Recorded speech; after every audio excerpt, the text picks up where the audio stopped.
सबैजनालाई नमस्कार है नमस्कार म दिन भिडियो हालेको थिएँ बाटो पेट हुँदैछु म हिँड्दै थिएँ उहाँ चाहिँ हाम्रो ड्राइभर दाइले यहाँ मिल्नु भयो दाइ नमस्कार नमस्कार हजुर सन्चै हुनुहुन्छ के अरे एकदम आराम खुट्टा यस्तो हुँदाखेरि पनि तपाईँले आउन बसो भनेर भन्नुभएको छ यहीँ माथि हेर्नु छ के भन्नुहुन्छ दर्शक साथीहरूलाई ल भन्नु होला के भन्ने अलिक खुसी रहनु भन्ने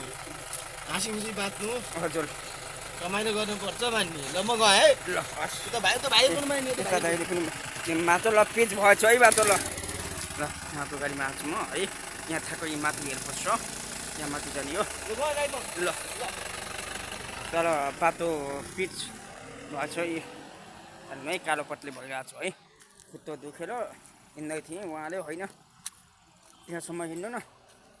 भनेर भन्नुभयो त्यहाँ पैसा कति लाउँछ भनेर म सोधेँ त्यहाँ कहाँ तपाईँ भाइरल मान्छेलाई कहाँ पैसा लिन्छु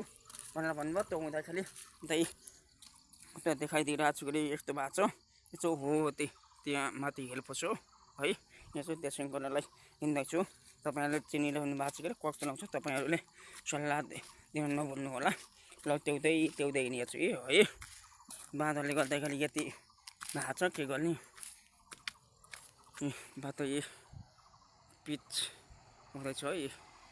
देखाइदिइरहेको छु यता अटो पनि आएको छ त्यही है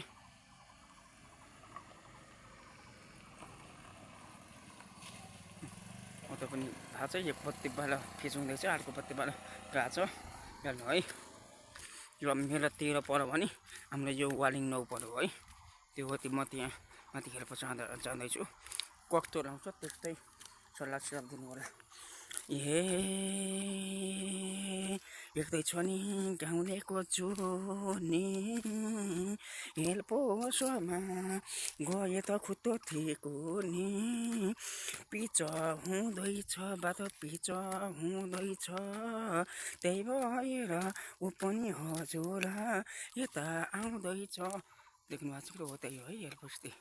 देखाइदिइरहेको छु है